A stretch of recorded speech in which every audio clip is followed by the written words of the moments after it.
Y ahora, un mensaje de bendición con el pastor Víctor Manuel Buitrago. Filipenses capítulo 1. Acabamos de leer en la primera carta a los Corintios, en el capítulo 11, acerca de los sufrimientos del apóstol Pablo. Hay ocasiones, hermanos, en que a nosotros nos parece que lo que estamos viviendo es como si Dios nos hubiera abandonado, nos hubiera dejado a un lado.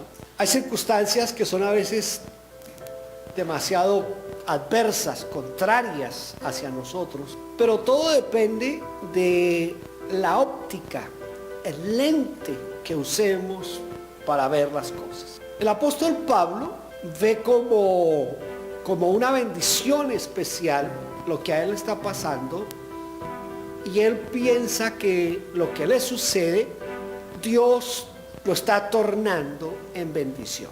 Tal vez ustedes han leído, es algo que corre por la internet, una de esas historias que tratan de mostrar las bendiciones de Dios, lo positivo de Dios, que quizás venga al caso nombrarla en este momento. Es un hombre que naufraga y queda en una isla desierta, o sea, no desierta, sino una isla deshabitada, no hay habitantes en esa isla. Entonces el hombre tiene que comenzar a alimentarse como generalmente hacen todos los que llegan a ese tipo de islas, solamente a comer coco. Entonces se alimenta de coco, después pues aprende a pescar y toda esa cuestión. Pero en medio de todo se construye un ranchito allí, una cabaña con hojas de palma, con madera, con eso se construye, ¿no? Y todos los días, Señor, yo quiero salir de aquí, sácame de aquí, de alguna manera sácame de aquí. Y un día se fue a pescar, y cuando regresó, el ranchito que había construido, el fuego lo había consumido. Entonces el hombre se pone bravo con Dios, pero Señor, yo aquí solo de aquí, y mire, lo único que tenía así como para escamparme del frío del agua, y se quemó. ¿Tú por qué permitiste que esto pasara? Ya el hombre, yo no sé si decir orando o alegando con Dios, le cogió el sueño. Lo despertó el sonido de un buque, el pito de un buque. Entonces lo despertó, y cuando él vio el buque comenzó a levantar las manos y a hacer señales. Entonces le mandaron una embarcación, lo subieron al buque y le preguntó al capitán cómo sabían que él estaba ahí. Él dijo, pues como usted nos mandó señales de humo, nosotros vimos el humo que usted hizo, vimos señales de humo, las entendimos como señales de auxilio, y por eso vinimos a rescatar. Es cómo veo yo las circunstancias y cómo Dios usa las cosas que pueden ser negativas en un momento dado, cómo Dios las usa en bien de nosotros. Y eso es lo que está tratando de mostrar Pablo aquí. Entonces lo que yo quiero hablarles es cómo hay circunstancias que ayudan al avance del Evangelio, circunstancias que quizás no sean las mejores, circunstancias que quizás no sean lo que más deseamos, pero esas circunstancias Dios las usa para que el Evangelio siga hacia adelante.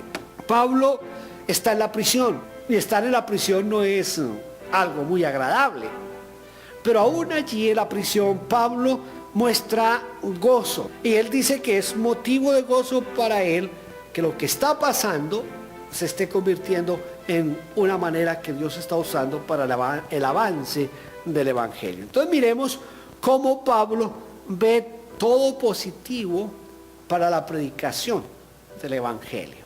En primer lugar, ¿cuál es la óptica paulina acerca de su prisión? Versículo 13, y de tal manera que mis prisiones se han hecho patentes en Cristo en todo el pretorio y a todos los demás.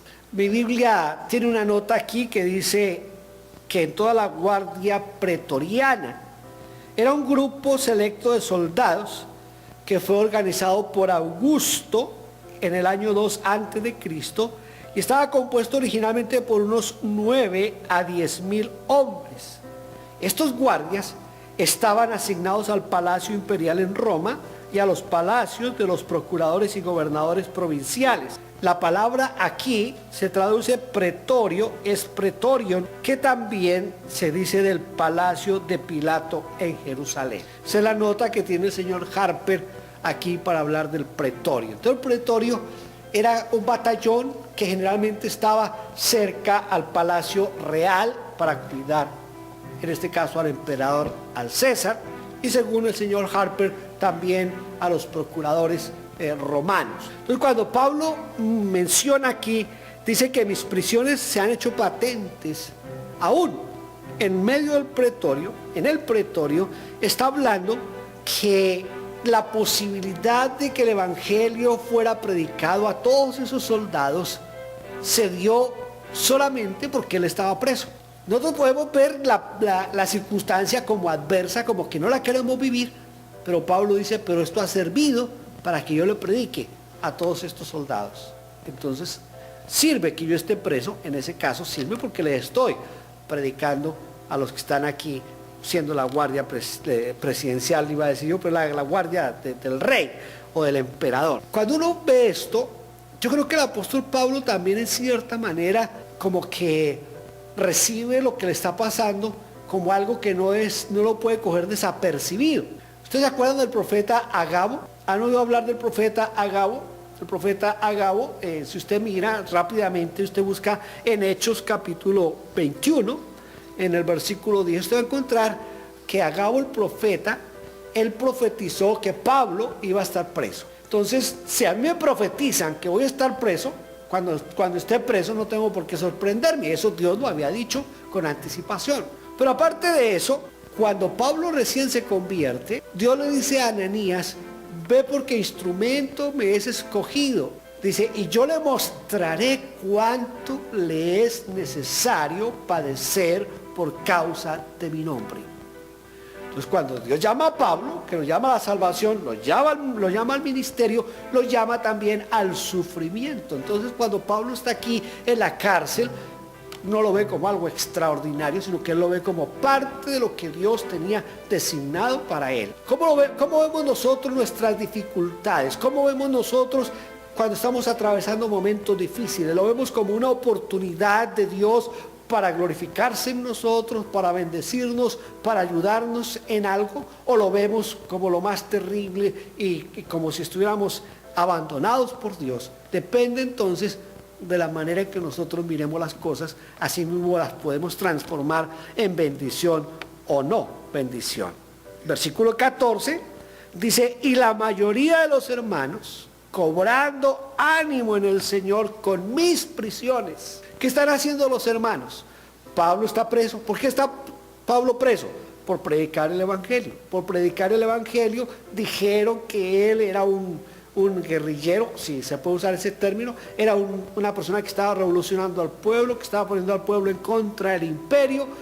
Llegó a ser acusado inclusive de ser el incendiario de la ciudad de Roma. La historia con el tiempo demostró que quien incendió a Roma fue el propio Nerón. Tenía que buscar a un culpable y buscaron a uno. Dijeron, los cristianos fueron los que hicieron esto, y como Pablo era líder, dijeron, este es el directo culpable, entonces lo culpan del incendio de Roma. Pablo está en la prisión.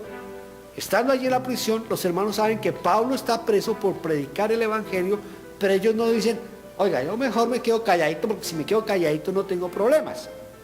No, digo, los hermanos, ¿qué hacen? Dice Pablo que la mayoría de los hermanos, cobrando ánimo en el Señor con mis prisiones, se atreven mucho más a hablar la palabra del Señor. Es decir, está preso el hermano Pablo. Si él estando preso está predicando, nosotros que estamos libres, con mucha más razón debemos hacer. ¿Sabe usted, hermano, que hoy en día existen países en el mundo donde no se puede predicar el evangelio en una forma abierta, donde entran ya sea los musulmanes o los indígenas, entran a los templos cristianos y agarran a físico garrote a los hermanos hasta matarlos, les incendian el templo, los dejan y no pueden predicar? Nosotros, que tenemos toda la libertad de predicar el evangelio, nosotros no lo hacemos. Hay gente que, aunque tengan que dar la vida, están predicando la palabra del Señor. Pablo dice, en lugar de los hermanos sentirse acobardados, en lugar de los hermanos sentirse, hey, yo mejor no predico porque me meten a la cárcel, ¿qué han hecho? Han cobrado ánimo y han predicado más la palabra del Señor. Pudiera ser que Satanás intervino en el encarcelamiento de Pablo, porque puede ser que a veces Satanás piense que si lo pone preso entonces es uno menos predicando en la calle, es uno menos que tenemos aquí como problema. Pero mire todo lo que Dios hace. Dios toma lo que está pasando en Pablo, que puede ser malo, que puede ser no muy bueno, Dios lo está tomando, lo está tornando en bendición. Pablo no se siente, ay, si ve por predicar el evangelio, si ve, yo estoy aquí. No, Pablo dice, yo me siento gozoso de eso, de estar predicando la palabra. Y me alegra que esto sirva para que otros hermanos tomen ánimo para hacerlo. Porque Pablo no presenta como obstáculo el estar preso. Los hermanos tampoco presentan como obstáculo que Pablo esté preso para predicar el evangelio. Pero sí a veces hay necesidad de remover obstáculos en la predicación del evangelio, hermanos. Yo estoy empezando a orar por lo siguiente, y si usted se uniera y me ayudara en esta oración, yo creo que Dios puede hacerlo en algún momento. Y es lo siguiente, hermanos.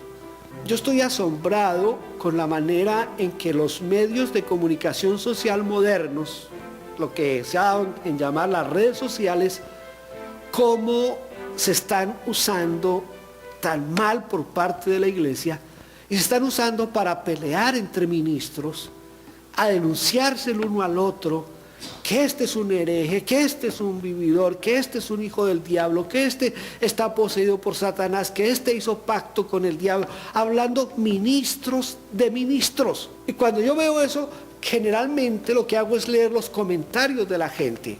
Y usted viera, hermano, la cantidad de gente que hace comentarios y dicen que los pastores son unos vividores, que los pastores son unos explotadores, que los pastores son esto, y hablan peste del pastor y de las iglesias. Pero lo triste es como pastores o ministros hacen videos, los suben a YouTube para juzgar y criticar a otros ministros. Y esos otros ministros a veces caen en el error de tratar de defenderse. Y cuando tratan de defenderse tienen que echarle todo el agua sucia al que los está juzgando y criticando. Le invito a que entre un día de estos y no vea el video, comience a leer todo lo que la gente pone ahí abajito del video. Esos obstáculos sí hay que removerlos. El mal testimonio hay que removerlo.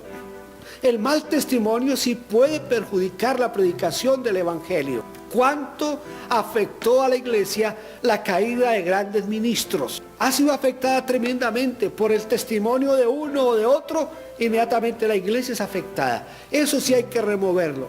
Pero las circunstancias que son propiciadas por Dios mismo, aunque sean adversas, no necesitamos removerlas. Dejemos que fluyan y Dios se va a glorificar a través de esa situación un poco complicada y difícil. Como que Dios es experto en convertir las circunstancias difíciles en bendición. Cuando yo estaba preparando esto me puse a pensar a ver cuántos casos en la Biblia yo conozco, así, rápido, abuelo de pájaro decimos nosotros, de hombres que vivieron circunstancias difíciles pero que Dios las tornó, las cambió en bendición. Y el primero que se me vino a la mente fue José. José es vendido por sus hermanos, es metido a la cárcel injustamente. Todo lo que sufrió José usted lo conoce. Y cuando llegan los hermanos y él se les presenta a los hermanos, ¿qué le dice José a ellos? José les dice algo que nosotros a veces no lo meditamos bien. José les dice a ellos, no fueron ustedes los que me vendieron, no, fue Dios quien me trajo aquí para preservar la vida de ustedes y la vida de nuestro pueblo. Es decir, lo que nosotros pudiéramos ver como algo censurable y algo, hermano, vender al propio hermano como esclavo, eso no es para aplaudirlo. Pero José dice, eso lo usó Dios para que ustedes hoy tengan bendición. Usted lee la vida de Job. Cuando uno lee la vida de Job, que vienen y le dicen, que estaban en reunión sus hijos y cayó un rayo y los mató. Que se murieron las ovejas, que se perdió todo, y vez tras vez vienen a traerle tremendas noticias. Y al final resulta Job con una enfermedad. Uno pudiera decir, no, este sí estaba, decían en mi pueblo, se levantó con el pie izquierdo. Este man sí trae el bultico de sal a la espalda. Pero mire lo que dice Job al final. Dice, de oídas te había oído, mas ahora mis ojos te ven. Antes no te conocía, pero ahora sí te conozco. ¿Cómo conoció Job a Dios? A través del sufrimiento, a través de sus amigos, cómo venían y lo exhortaban y cómo lo regañaban y cómo lo culpaban a él de la situación que él vivía, pero a través de eso Job entendió eso. Dios es experto en tornar las cosas difíciles, en tornarlas en bendición para nuestra vida. Segundo lugar, versículos 15 al 18. Algunos a la verdad predican a Cristo por envidia. Cristo es predicado. Quizás no como todos quisiéramos, pero es predicado. Dice Pablo, algunos predican por envidia. ¿Cómo sería predicar a Cristo por envidia hoy? Voy a darles una ilustración. Resulta que nosotros sabemos que la iglesia hispana del sur de la ciudad, yo no sé si hay iglesia hispana en el sur de la ciudad, pero vamos a suponer eso, tiene el doble de miembros de los que tenemos aquí. Entonces yo digo, yo no me puedo dejar ganar del pastor y menos de los vecinos, ¿verdad? Y comienzo a predicar y a tratar de ganar almas, no pensando, no por compasión de los que están yendo al infierno, sino por envidia de que el otro tiene más miembros de los que yo tengo y yo no me puedo dejar ganar. El propósito, el motivo, no es sano, no es bueno, pero eso me puede motivar a predicar. Un motivo no sano me puede motivar a predicar. Entonces Pablo dice, algunos predican a Cristo por envidia, otros por contienda. Es fácil que entre dos pastores comience rivalidad. Muy fácil, porque no dejan de faltar esos pastores que se creen mejor que el otro, porque yo sí tengo un buen grupo de alabanza, porque yo sí tengo un buen templo, porque yo sí tengo un buen local, y el otro a no dejarse. Entonces se comienza a predicar a Cristo, pero no con un sano propósito, sino por contienda. Pero Pablo dice, pero también hay algunos que predican a Cristo por contención, es decir, por pelear, por estar en conflicto con el otro. Pero gracias a Dios, dice Pablo, hay quienes lo predican de buena voluntad. Es decir, sienten la compasión por el perdido, y por sentir la compasión por el perdido, por eso predican a Cristo Jesús. La pregunta hoy es, ¿por qué predicamos nosotros a Cristo? ¿Por envidia? ¿Por contención? ¿Por pelea? ¿Por ser mejor que otros? ¿O por qué no predicamos a Cristo? Porque también puede ser otro factor, no predicar a Cristo. Pablo dice aquí que algunos predican a Cristo por añadir aflicción a sus prisiones. ¿Cómo podrían añadir aflicción a las prisiones de Pablo con la predicación del Evangelio? Hay dos formas de añadir aflicción. Número uno, hacerlo sentir a él miserable ahí en la cárcel, porque él está preso, él no puede predicar. En cambio, yo estoy afuera, yo sí puedo predicar. Entonces es algo así como lo que Pablo le está queriendo hacer sentir. Yo estoy afuera, yo sí puedo predicar, usted está en la cárcel y usted no. Le están añadiendo aflicción. Otra forma de añadirle aflicción al apóstol Pablo en su prisión era que en la medida que el cristianismo crecía, en la medida en que el cristiano predicaba y había más adeptos al cristianismo, perjudicaba en forma directa a Pablo porque él estaba siendo juzgado por eso. Entonces era más o menos la dimensión. Algunos predicaban a Cristo por añadir problemas al apóstol Pablo. Pero Pablo termina diciendo lo siguiente: miren, hermanos, sea por envidia, sea por contienda, sea de buena voluntad, sea por añadir aflicción, sea por amor, sea por lo que sea, pero Cristo es predicado. Es ver la parte positiva. Yo critico mucho a TVN, en español se llama el canal Enlace, porque es un canal que se ha distinguido por ser una cueva de ladrones. Ese canal es una cueva de ladrones. Pero si usted supiera la cantidad de personas que se han convertido escuchando a esos ladrones, y que se han convertido genuinamente, que asisten a una iglesia, que son miembros fieles de una iglesia, que están dispuestos a dar la vida por el Señor, y se convirtieron escuchando a sus bandidos de Enlace. Entonces Pablo está diciendo, no importa cómo se predique, lo que importa es que Cristo es predicado, y algunos van a ser beneficiados porque van a ser salvados por el poder del Evangelio. ¿Qué dice Romanos 1:16? Porque el Evangelio es poder de Dios. Es poder de Dios. Y si el Evangelio es poder de Dios, dicen que la palabra que más traduciría allí es como que el Evangelio es como dinamita de Dios, en donde llega, hace estragos. Cuando llegaron a Tesalónica, usted lee en Hechos de los Apóstoles, creo que en el capítulo 17, no recuerdo muy bien en este momento, pero cuando llegaron a Tesalónica, los tesalonicenses dijeron, estos que trastornan al mundo entero también han venido acá. Era un puñado de 12 hombres, y 12 hombres cambiaron, revolucionaron y transformaron al mundo entero. Y Pablo dice, de todas maneras, Cristo es predicado.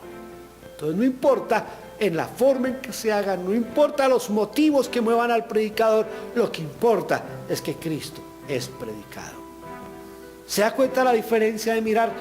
En lugar de juzgarlo y mandarlo para el infierno, no veamos la parte negativa, veamos la parte positiva de lo que está pasando. Eso es lo que hace Pablo en la cárcel. Está preso, se pone a analizar la situación y dice, gloria a Dios, porque de todas maneras el evangelio está siendo predicado. Cristo está siendo anunciado. Sea por pretexto o por verdad, Cristo es anunciado. Versículos el 9 y el 19 y el 20 dice, porque sé que por vuestra oración y la suministración del Espíritu de Jesucristo, esto resultará en mi liberación. Pablo está preso, pero él encuentra un motivo de esperanza en la oración de los hermanos de Filipo. Él sabe que los filipenses están orando por él. ¿Cómo comienza Pablo la carta a los filipenses? Él dice que yo oro por ustedes, gracia y paz a vosotros.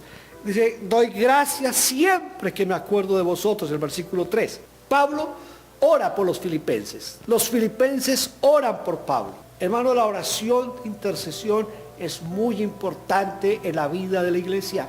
Yo necesito que ustedes oren por mí.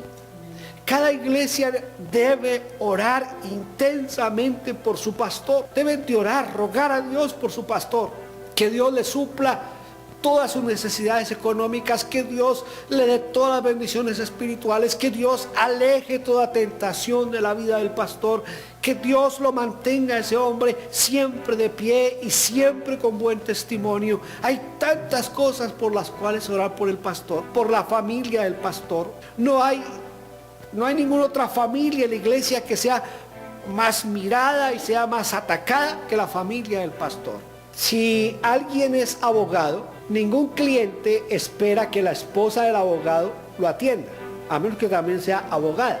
Si alguien es médico, no va donde la esposa del médico para que la esposa del médico le prescriba, le dé la prescripción médica o le ausculte, a menos que la esposa del médico fuera una doctora también. Pero si un médico está casado con una ingeniera, nadie espera ni que el médico sepa ingeniería ni que la ingeniera sepa medicina. En la única parte donde se espera, la iglesia espera que la esposa del pastor sea pastora.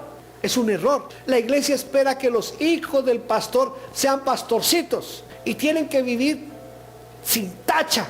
La hija del pastor es la única que no se puede maquillar en la iglesia. La hija del pastor es la única que no puede andar a la moda.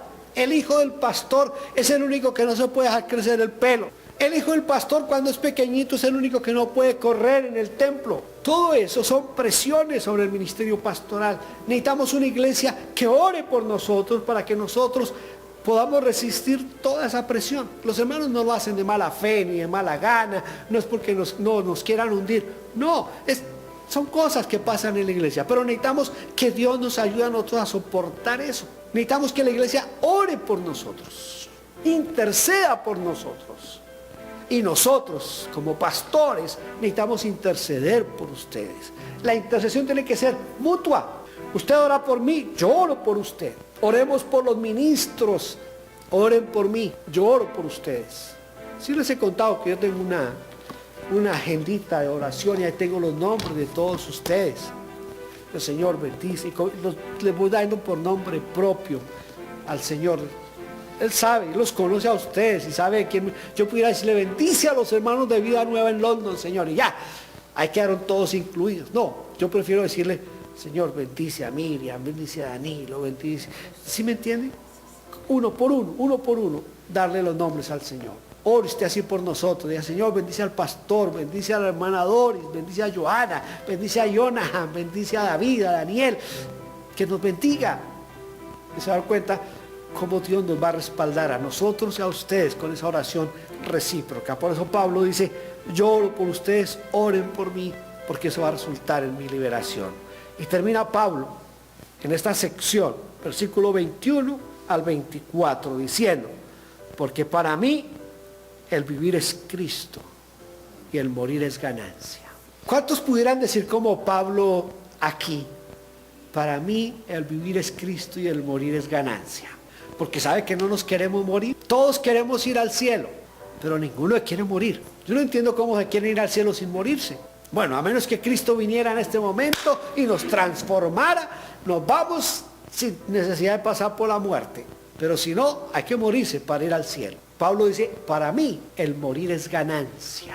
Entonces yo le explicaba a mi nieta esta mañana para que entendiera el versículo 22, para que se lo aprendiera de memoria, lo que Pablo está diciendo. Para mí el vivir es Cristo y el morir es ganancia. Pero, versículo 22, lo que Pablo está diciendo es, pero si a mí me ponen a escoger entre irme para el cielo o quedarme a vivir con ustedes, yo los amo tanto, le dice Pablo a los filipenses, los amo tanto que la verdad yo no sé qué escoger. Si irme para el cielo o quedarme con ustedes. Es difícil hacer la decisión. Cuando yo leo esto así, yo veo un amor tan tremendo de Pablo hacia los filipenses y de los filipenses hacia Pablo, que si usted mira con detenimiento, lo vamos a ver un poquito más adelante, Pablo dice, ustedes son los únicos que me han enviado una y otra vez para suplir mis necesidades. Era una iglesia que se había entrañado tanto con Pablo que tomaron el compromiso de siempre soportarlo económicamente.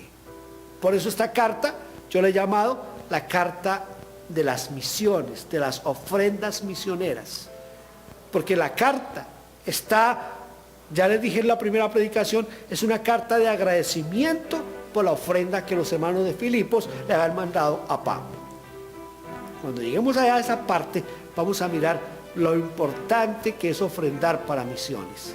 La gran bendición que es ofrendar para misiones. Pablo dice, yo quisiera estar con Cristo, pero ustedes me jalan. Porque estando con ustedes, los tengo a ustedes y también tengo la oportunidad de ganar a otros para Cristo. Pero estar con Cristo es muchísimo mejor. ¿Qué hago? Estoy en dificultades para decidir. Hermanos, la vida de los mártires de la iglesia, la vida de los hombres que han sido perseguidos y que han sufrido a través de la historia de la iglesia, debe de motivarnos a nosotros para predicar el evangelio y para amar mucho más a Dios. Acostúmbrese, hoy es muy fácil, porque usted no necesita ir a la librería a comprar libros sobre biografías de misioneros. Usted sencillamente entra a la internet y ahí puede leer la vida de grandes hombres, grandes mujeres que lo han entregado todo por la predicación del evangelio. Leamos esas historias, esas vidas y cobremos ánimo para predicar el evangelio.